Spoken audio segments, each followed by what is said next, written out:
Assalamualaikum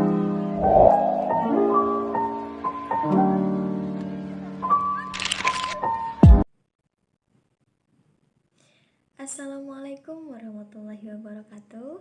Perkenalkan, nama saya Gita Leila Ramadhani dengan NPM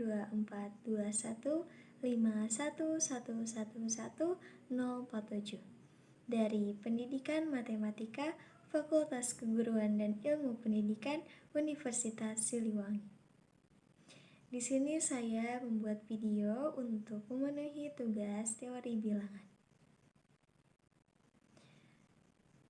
Saya akan membacakan Quran Surat Al-Kahfi ayat 1-10 dengan asbabun nuzul Surat Al-Kahfi dan kandungan isi dari Surat Al-Kahfi ayat 1-10. Surat Al-Kahfi adalah surat ke-18 dalam Al-Quran yang artinya gua atau terowongan. Surat ini dikenal juga sebagai surat Ashabul Kahfi yang artinya penghuni-penghuni gua. Memiliki 110 ayat. A'udzu billahi minasyaitonir rajim. Bismillahirrahmanirrahim.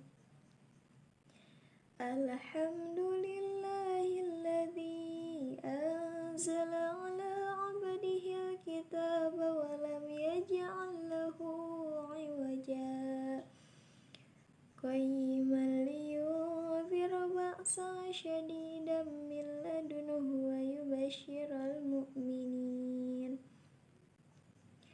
yubashshiral mu'minina alladzina ya'maluna as-salihati anna lahum ajran hasana makithina fihi abada wa yunziru alladzina qalu ittakhadallahu walada ma lahum bihi min 'ilmin wala li'abaihim kaburat kalimatan takhruju min afwahihim yaquluna illa kadhiba fala'allaka baghi'un nafsaka 'ala atharihim illam yu'minu bihadzal hadisi asafa inna ja'alna ma 'alal ardi zinatan laha linabluwahum ayyuhum ahsanu 'amala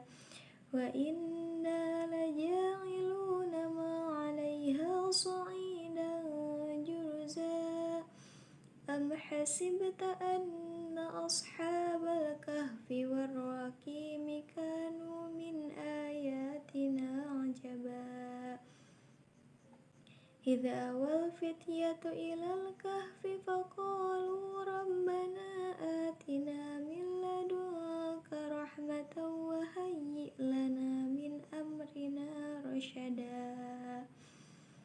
Shadaqallahul azim. Setelah saya membacakan surat Al-Kahfi ayat 1-10, di sini saya akan menceritakan sedikit tentang asbabun nuzul. Dalam riwayat disebutkan bahwa kaum Quraisy memerintahkan dua orang, mereka adalah Uqbah bin Abi Mu'ayt dan An-Nadr bin Al-Harits untuk menyelidiki tentang kerasulan Nabi Muhammad SAW dengan cara menanyakan kepada pendeta-pendeta Yahudi tentang sifat-sifat beliau, apa yang dikatakan dan lain-lain. Orang Quraisy percaya bahwa pendeta Yahudi adalah orang yang berilmu, tahu tentang isi kitab terdahulu dan tanda lahirnya seorang nabi. Dikisahkan, berangkatlah Uqbah bin Abi Mu'ayt dan An-Nadr bin Al-Harits ke Madinah dan mereka berjumpa dengan pendeta Yahudi. Ternyata benar, pendeta Yahudi mengabarkan berita seperti yang mereka harapkan. Pendeta Yahudi berkata, tanyakanlah kepada Muhammad mengenai 3 hal, jika ia mampu menjawabnya, maka ia merupakan nabi yang benar-benar diutus. Sebaliknya, jika ia tak mampu menjawabnya, ia hanyalah orang yang mengaku-ngaku sebagai nabi. Kemudian, Pendeta Yahudi melanjutkan kisahnya. Tanyakanlah kepada dirinya tentang pemuda zaman dulu dan apa yang terjadi pada mereka, karena sungguh cerita pemuda ini sangat menarik.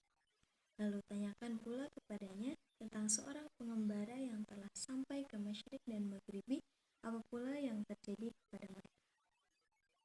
Tanyakan pula kepada dia apa itu.